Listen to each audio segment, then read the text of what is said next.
Education is possibly the most valuable amenity a person can possess. Attaining knowledge allows people to develop and grow, to learn judgment and reasoning, and to prepare themselves intellectually for mature life. Typically, the process of getting an education involved a teacher, a pencil, paper, and the will to learn. However, times have started to change. In an increasingly technological world, it seems fitting that digital learning would be the next step in achieving an education.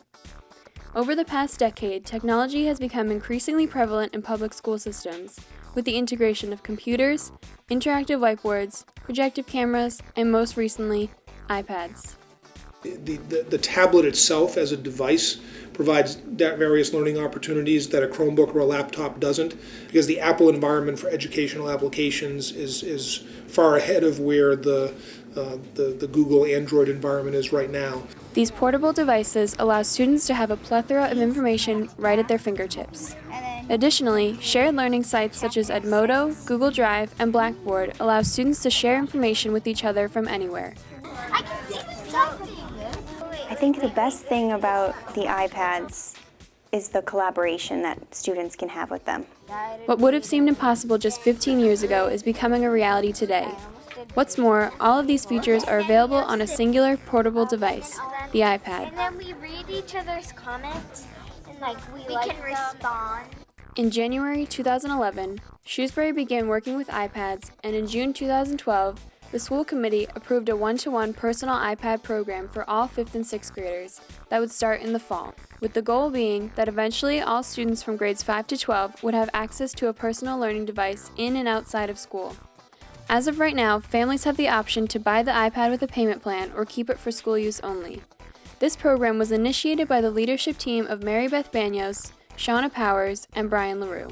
I think the goal of the iPad program is the same as all of our instructional programs, and that is to ensure that our students are ready to enter a world that will require them opportunities to be able to be very collaborative, to be able to take a lot of information in and integrate it, to be able to organize themselves, and to really grapple with some complex problems that don't necessarily have easy answers.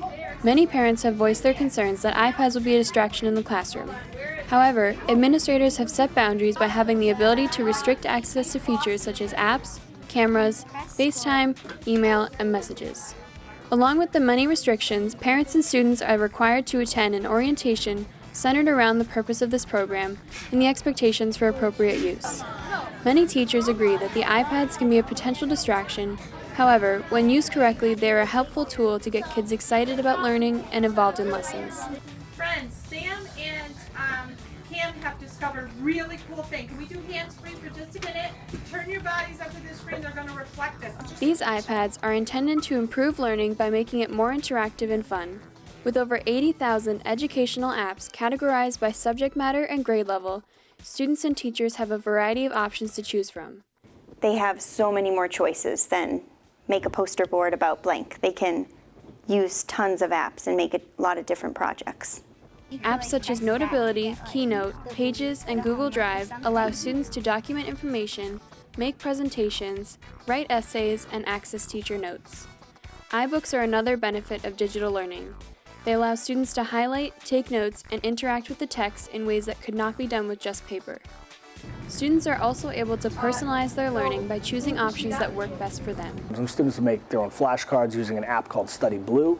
That's great, and whatever helps you, Some students learn best by listening, some by reading, and others by interaction.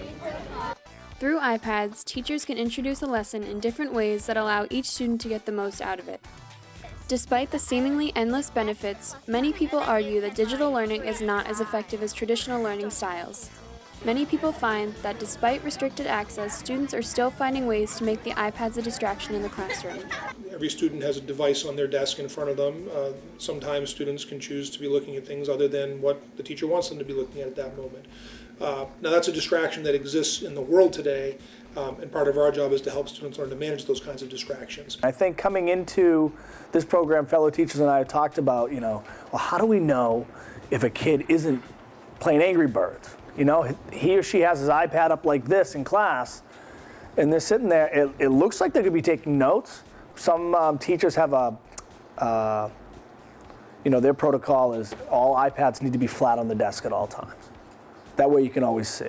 Some teachers will literally, circle around the room a little bit more. That way they can go to the back and see the screen, something like that. I've seen it affect students positively, where instead of writing a paper, they can use it to form an artistic representation, or it's engaging and it is motivating. But it can also have negative effects where it's kind of consuming or distracting. Many concerned parents are also worried that the constant stimulus of an iPad will cause behavior issues and attention problems. However, child psychologist Keith Willett explains that behavior problems do not stem from technology use. The iPad's there, it's a tool. It has tons of information, but I can distinguish when I go home the difference between working on a computer from a pleasurable standpoint versus work. The student's able to do that as well. So I don't think, as they're sitting there and they're doing their research for a project in whatever class, that they know that it's work. Despite being a disputed topic, the iPad is no doubt an innovative and useful tool. With the right integration into classrooms, it can propel education to new levels of enrichment. I think because we live in a world where the iPads and technology are everywhere, I think it's great that they get exposed to it and familiar with them. The sky's the limit with these things, and these are, the hardware is improving, the apps are improving. Who knows? I wholeheartedly mean it that these are great tools, but we are at the very early stages of how we can use these and how we can really improve the classroom experience with them.